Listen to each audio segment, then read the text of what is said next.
Throughout history, miscommunication has led to some terrifying consequences. It's caused planes to crash, ships to sink, and on more than one occasion, it's put us on the brink of war. There's no telling how many divorces it's responsible for, but it sure played a part in my divorce. Contest chair, fellow Toastmasters, and guests. I never thought I would get married again. Turns out I was wrong. A few years ago, Andrew and I tied the knot, and we are killing it. You know that one question that every couple gets asked at least a dozen times? The, "Aw, where did you two meet?" Most of my husband's generation would be too embarrassed to admit that they met online. So they would say they met at a bar, the safer choice. Well, my husband Andrew and I met at a karaoke bar, but that doesn't make for a great story. So instead, we tell people we met at farmersonly.com, a reasonable option for my generation. It's ironic though, because neither of us can keep an artificial plant alive, much less farm.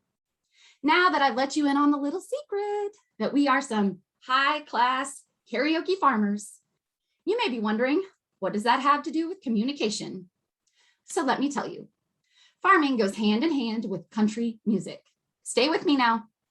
The entire first year that Andrew and I were together, we listened to country music in the car.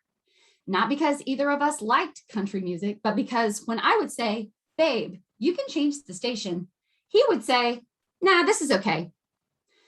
Until one day I reached my breaking point. Using my best mom voice, I announced, "I can't take it anymore. We are changing the station." Andrew looked at me and said, "It's about time." It was at that moment his life began to flash before my eyes. Some people might consider this bad communication. Now, we've all had good conversations, and we know what that feels like when you walk away feeling engaged and understood.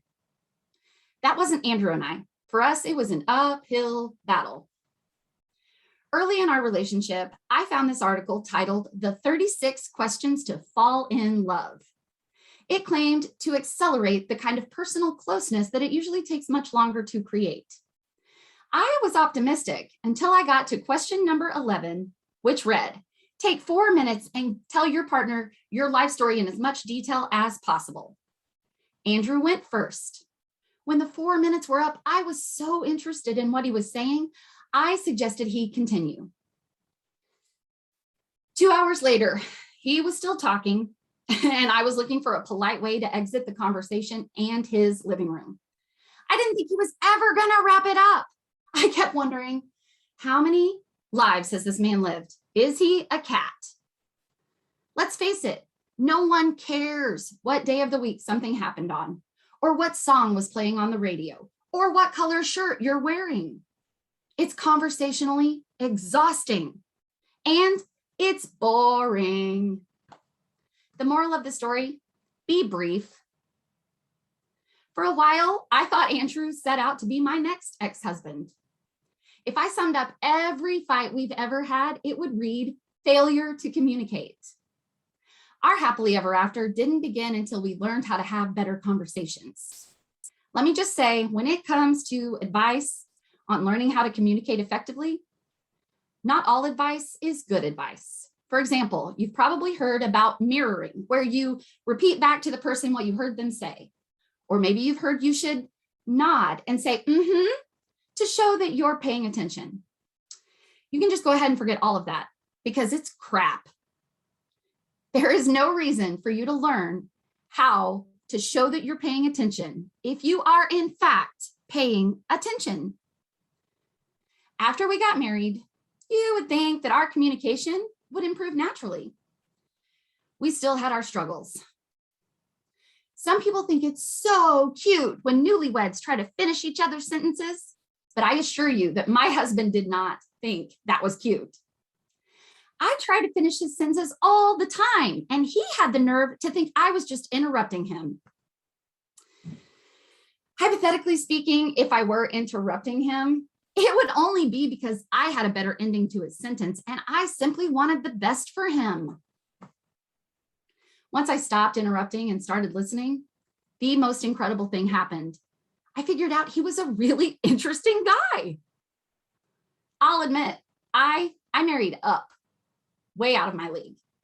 Communication hasn't always been our strong suit, but we make up for it in other ways. For example, we have mastered the bedroom. At the end of the day, when we find ourselves lying in bed and the mood is just right, that's when the magic happens. The laughing, that is. We spend so much time in bed laughing. Before Andrew came along, I was like the Michael Jordan of relationships, just when he played baseball, not basketball. Relationships are hard work. We can all strive to reach the professional level, but let's face it, there's only one Michael Jordan. He is arguably the best basketball player of all time, but he didn't win games by himself. It takes a team to win. There's no I in team, but there are two I's in communication. Make it a partnership. Remember to be brief, to listen without interrupting, and remember that laughter is really good medicine. Doing these three things might not keep a plane in the sky or keep a ship afloat or even prevent a war, but you might stay married and you'll definitely have better conversations. Mr. Contest Chair.